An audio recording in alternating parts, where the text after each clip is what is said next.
Hello, dear students. Once again, I welcome you back to organic chemistry.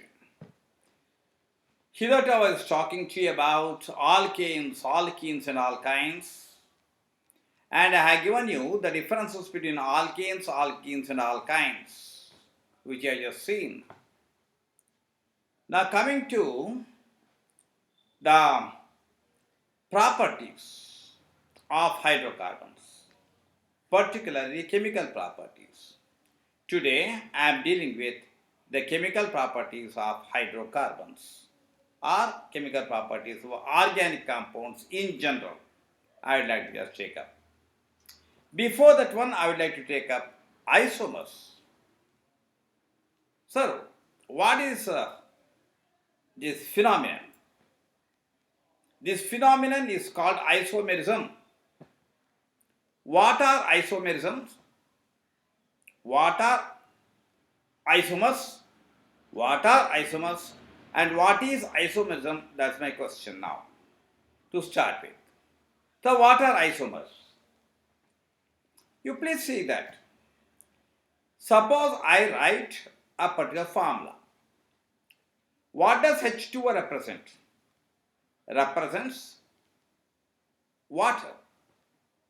The formula for water is H2O. That's all. H2O does not represent any other compound other than water. Suppose I say it is CO2. CO2 represents carbon dioxide only. It does not represent any other compound. But in organic chemistry, there is a strange phenomenon. There are certain organic compounds which have the same molecular formula but altogether different structures. Wonderful thing there. For example, C6H12O6, that is glucose. The same C6H12O6 also represents fructose. Same C6H12O6 also represents, let us say, galactose. Please understand, the same molecular formula represents three different formulae.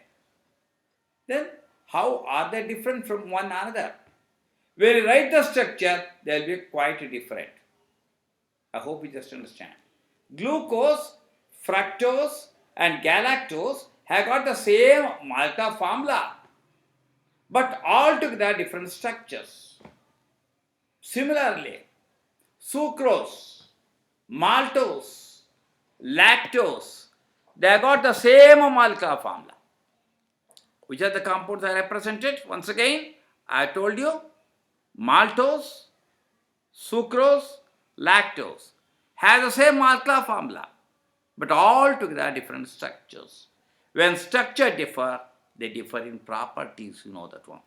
This phenomenon in organic chemistry, that is referred to as what we call isomerism.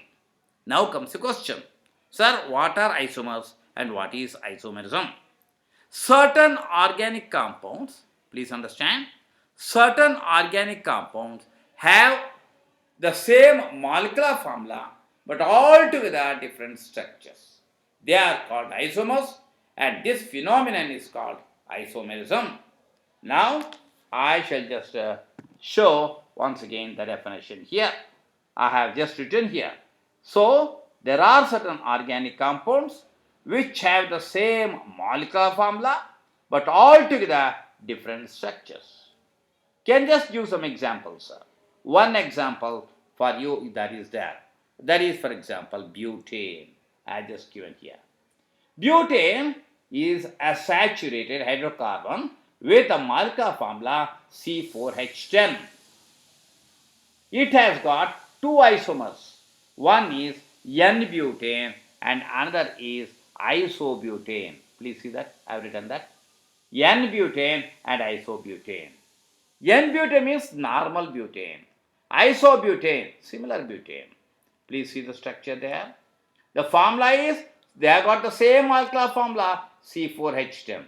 N-butane and isobutane have the same molecular formula C4H10. But when you write the structure, it will be like this. You see that? C4, 4 carbon atoms are interlinked with one another and with hydrogen atoms attached to them. Therefore, that is C4H10.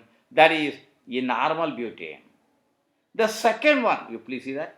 The 3 carbon atoms are interlinked with one another and the central carbon atom is branched out. It is a branched chain structure. For which one? Isobutane. Because the structure changes, the property will certainly change. So, please understand, for the last time I am repeating the same thing there.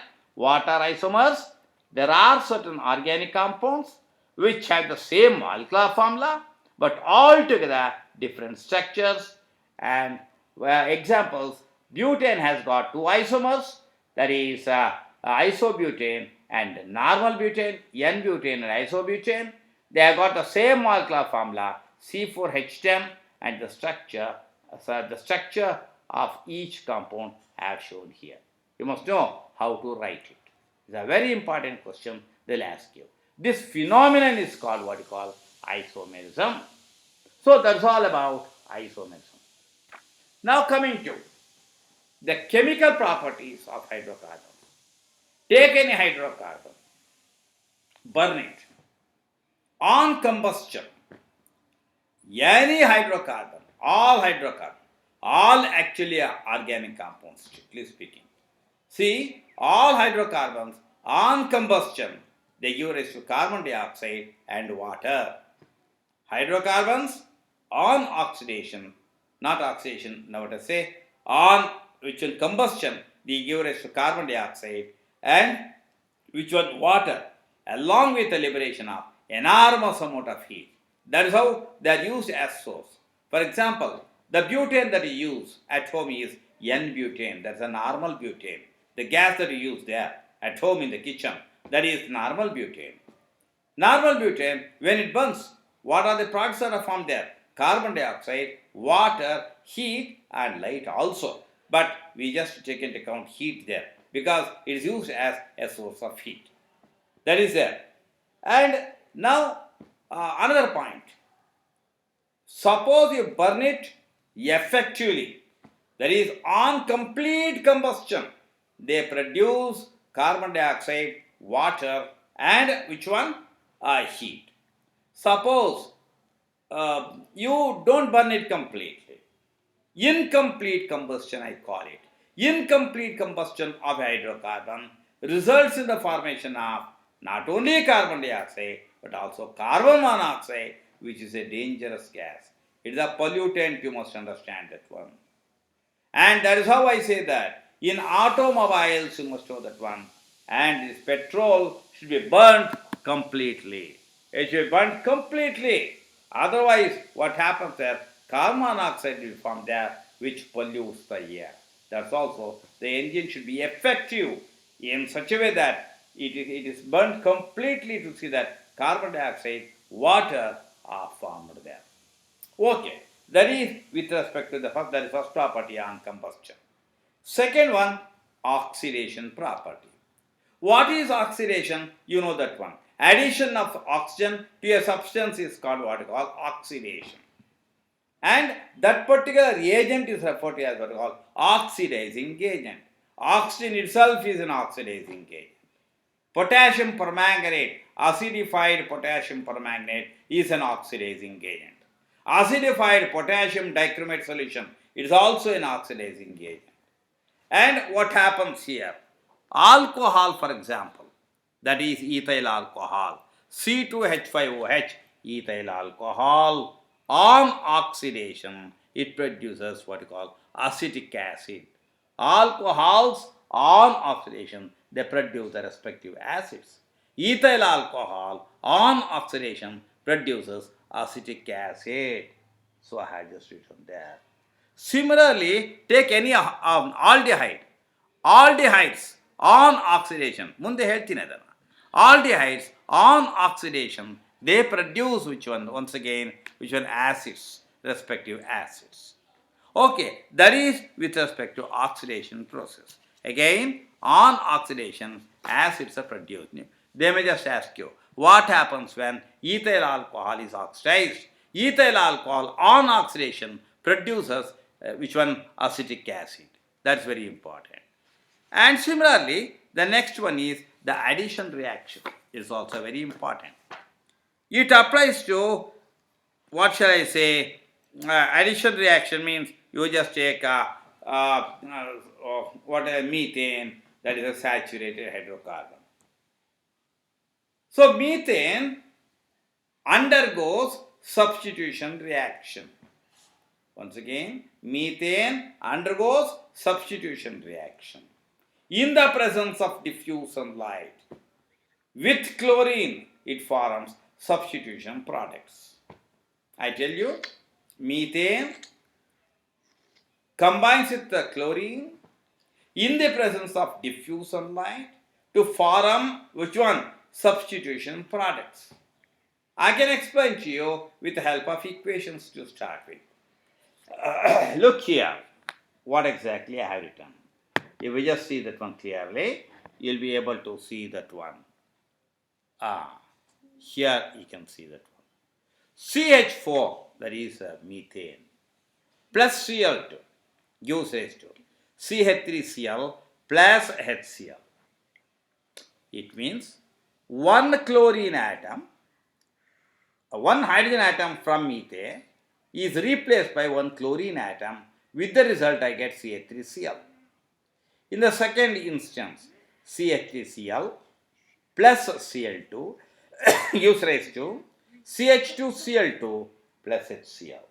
There, two hydrogen atoms from methane molecule has been replaced or have been replaced. Next, CH2Cl2 plus Cl2 will give you CHCl3 plus HCl. CHCl3 plus Cl2 gives us to CCl4 plus HCl. I got four reactions I have written there. In the above reactions, hydrogen atoms from methane molecules are replaced one by one, and instead equal number of chlorine atoms are being substituted. Such reactions are called substitution reactions. They are referred to as substitution reactions. Very, very, very important. Substitution reaction. I just given you this one. This substitution reaction will take place in the presence of diffuse sunlight, and so you get here the products that are formed there. The first one is CH3Cl, that is called methyl chloride. CH2Cl2, that is called methylene dichloride. CHCl3, it's called methylene trichloride or trichloromethane. It is also called chloroform. CHCl3 is called chloroform. The last one is CCl4, that is carbon tetrachloride. They are the substitution formed during substitution reaction. They'll just ask you this particular question there. Name the substitution products formed when methane reacts with chlorine, and under what conditions do these products are formed there. You can say that one, in the presence of diffuse sunlight, this reaction will take place to form four substitution products. The first one is CH3Cl, that is methyl chloride, CH2Cl2, that is methylene dichloride, CHCl3, that is methylene trichloride. It is also called chloroform, CCl4, carbon tetrachloride. They are the substitution products that are formed there. That's a very important thing that you must understand. And then you can just take up the substitution reaction just over, and with respect to addition reaction there, please understand how exactly this vegetable oils are being converted into fats, etc., which I'll be able to take up the next class. Next class, I'll be able to take up all these things. Till then, goodbye. Thank you.